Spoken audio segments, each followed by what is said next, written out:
Doyumsuz Lezzetler kanalımıza hoş geldiniz. Bugün sizlere tavada gözleme yapacağım. Hamuruyla başlayalım.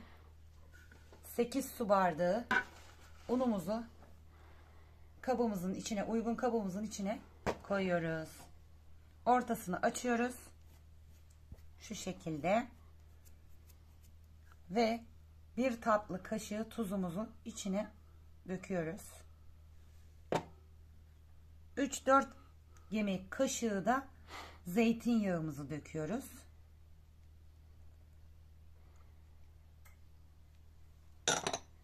Ve 3 su bardağı 200 milim su bardağında ölçümüz unumuzun içine döktük.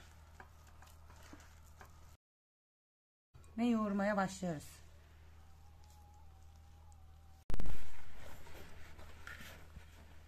Evet, hamurumuz olmaya başladı. Ama un markasına değişiyor. Ben biraz daha ekleme yaptım. 8 bardağın üstüne. Onu açıklama bölümünde yazacağım. Bakın hamurun kıvamına. Oyna dur. Harika oldu. Ben dinlenmeye alacağım. Kısa bir süre ama vaktiniz varsa hamuru ne kadar dinlendirirseniz o kadar güzel. Dinlendikten sonra görüşürüz. Hamurumuz dinlendi. 1-1,5 saat kadar dinlendirdim. Şimdi bezeler halinde ayıracağız. Biraz un atalım.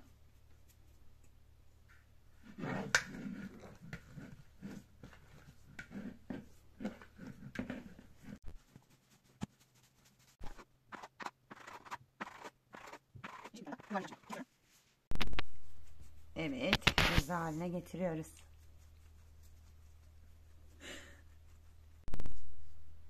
Bezelerimiz hazır. Şimdi açmaya geçiyoruz.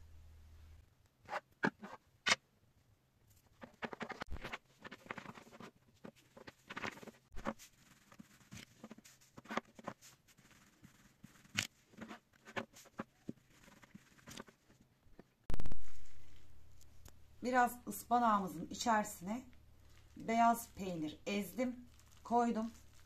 Açtığım yufkanın ortasına koyacağım bir miktar.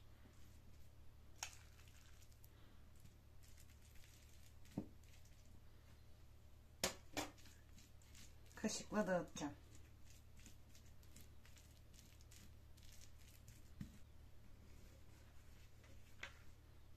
Bu şekilde kapatıyoruz.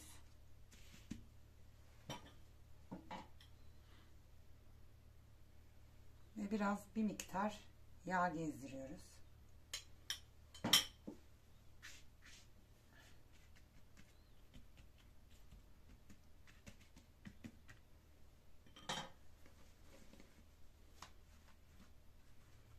Ve tekrar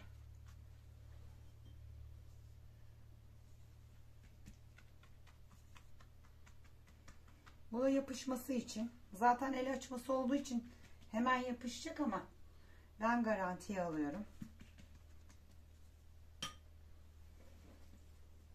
Diğer ucunu da bu şekilde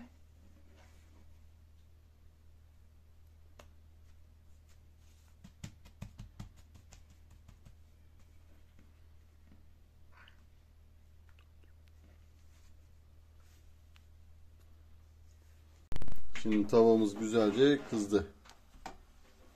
Dikkatli bir şekilde gözlememizi aldık. Tavaya bıraktık. Şimdi gözlememizin diğer tarafını da yağladım. Diğer tarafının pişmiş olduğunu düşünüyorum. Olmadı bir tur daha atarız. Gayet iyi. Gayet fena değil. Bu arada ben tüm bunları kısık ateşte yapıyorum. Bilginiz olsun. Kalan ıspanaklarımızın büyük bir kısmını önceden soğan kestim. Kavurdum. Biraz da baharat koydum. Yağlı şekilde içine döküyorum. güzel harmanlayacağım. Karıştıracağım.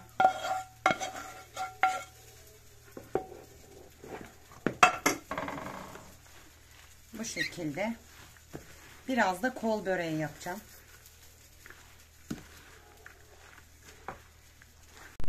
Son gözlemem de şu an pişiyor. Buyurun. Gözlemelerimiz iftara, sahura, akşam yemeğine, misafir ağırlamaya, her şeye hazır. Muhteşem oldu. Birebir tarif uymanızı tavsiye ederim. Harika pişmiş. Biz pişerken bir iki tane de yedik. Bir an önce birebir tarif yapmanızı tavsiye ederim. Bir sonraki videoda görüşmek üzere. Bay bay.